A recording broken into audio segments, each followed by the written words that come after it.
জানো, একদিন হঠাৎ করে তোমার জীবনের এমন একটা সন্ধ্যা আসবে যে সন্ধ্যার পর তুমি আর আগের মানুষটা থাকবে না। না, সেদিন আকাশ ভেঙে পড়বে না, পৃথিবী থেমে যাবে না, মানুষ আগের মতোই হাসবে, গাড়ি চলবে, বাজার বসবে, আজানের ধ্বনি উঠবে, সব কিছু স্বাভাবিক থাকবে। শুধু তোমার ভিতরটা আর স্বাভাবিক থাকবে না। কারণ সেদিন তুমি এমন একটা খবর শুনবে যেটা শোনার জন্য তুমি কখনো প্রস্তুত ছিলে না। হয়তো ফোনের ওপাশ থেকে কেউ বলবে সে আর নেই, মাত্র 3টা শব্দ। কিন্তু এই 3টা শব্দই তোমার বুকের ভিতর একটা পৃথিবী ধ্বংস করে দেবে।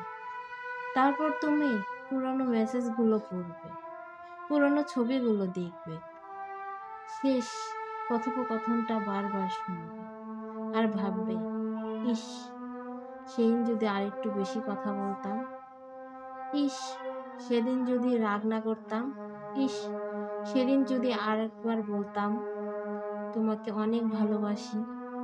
কিন্তু জীবন ইস শব্দটা পছন্দ করে না। কারণ মানুষ সাধারণত সব হারানোর পরেই বুঝতে শিখে কি ছিল তার সবচেয়ে বড় সম্পদ।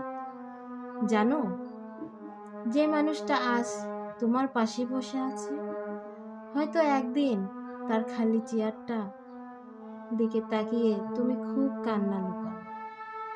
যে কণ্ঠস্বরটা আজ তোমার কাছে খুব সাধারণ, একদিন সেই কণ্ঠস্বর শোনার জন্য তুমি পৃথিবীর সব কিছু দিতে রাজি হবে। কিন্তু তোমার কাছে আর সেই কণ্ঠস্বর ফিরে আসবে না। কিন্তু পাবে না, কারণ সময়ের একটা নিষ্ঠুর অভ্যাস আছে, সে কখনো আর ফিরে আসে না। তাই আজ যাদের তুমি খুব ভালোবাসো তাদের মূল্য দাও, যাদের জন্য দোয়া করা দরকার দোয়া করো, যাদের কাছে ক্ষমা চাওয়ার দরকার ক্ষমা চাও। কারণ আমরা কেউ জানি না কার সাথে আজকের এই কথাটাই শেষ হয়ে যাবে, কার সাথে না জানি আমাদের জীবনের কথাগুলো মিলে যাবে। জানি না আর কারোর সাথে কি দেখা হবে, নাকি আজকেই সেই রাত যে রাত থেকে আর আমরা ঘুমাবো ঠিকই, কিন্তু ঘুম থেকে আর উঠতে পারবো না। সকালে উঠে দেখবো সেই মানুষটা আর নেই।